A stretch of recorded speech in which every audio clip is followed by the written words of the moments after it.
Hi there, Chris Cannon here with another Dr. Chris moment. Today's topic, weather anxiety. When we talk about weather anxiety, we tend mostly to think about summertime weather anxiety that comes with thunderstorms, the possibilities of tornadoes. But for the last few weeks, Nashville and the Middle Tennessee area has been through one of the greater ice events for the last 30 years. And so that raises for us a different type of anxiety, winter weather anxiety. So what are some tips to help us to process moments like this to give us a greater sense of control that helps us to battle that anxiety? The first is today, take a breath. As I look out my office window, it's 56 degrees. The snow and the ice is virtually gone. Life is basically turning a little bit back to normal. So take a breath, pause, breathe. Tell yourself, okay, things are getting back to normal. And send yourself those positive messages. In this moment, I'm okay. Now, I know in this moment that I'm asking you to be okay, you still may not have power. You may have food that's spoiled. You may have trees on your property that you've got to take care of. But the reality is you're okay, you're safe, and you're able to recover and go back to a sense of normalcy. So take a breath. The second thing is gain perspective. Winter weather events such as this in Tennessee don't happen that often. As I said, the last major winter weather event for ice in Middle Tennessee was 1994. That's 32 years ago.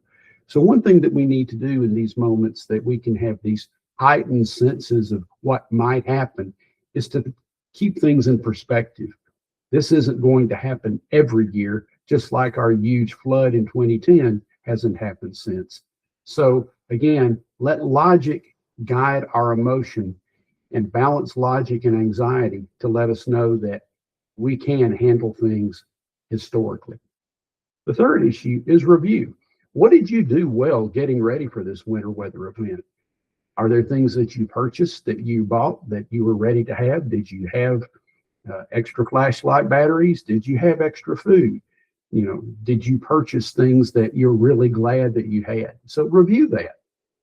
The second thing is review what you wish you'd done differently. What are some things you wished you'd purchased? Did you wish you'd had a plan to go someplace if you thought you might lose power? Did you keep your water dripping to make sure it didn't freeze?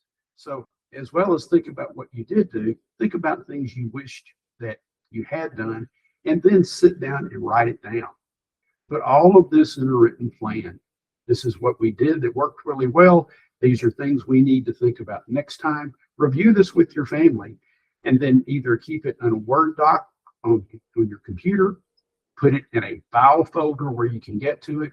And the next time we have a difficult weather event that's coming in the wintertime, pull that file back out.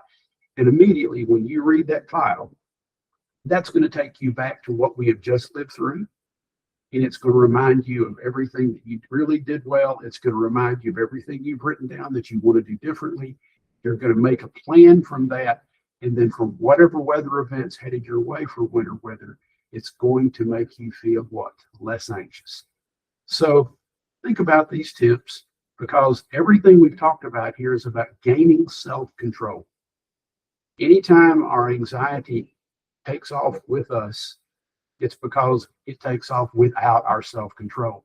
Everything we've talked about here today are simple ways of gaining a sense of self-control in unpredictable winter weather that will give you a sense of self-control. Again, if springtime is coming, you may want to think about the same issues in case of tornadoes or stormy weather. What are the things that you want to do? What's your safe place? What are all the preparations that you need? Write that down, think about it. And then when the weather may turn difficult or questionable, instead of being upset, there's this sense of, okay, I'm still nervous, but I have self-control because I know I have a plan. So think about these things. The greater the self-control, the less the anxiety. And remember, you can do this.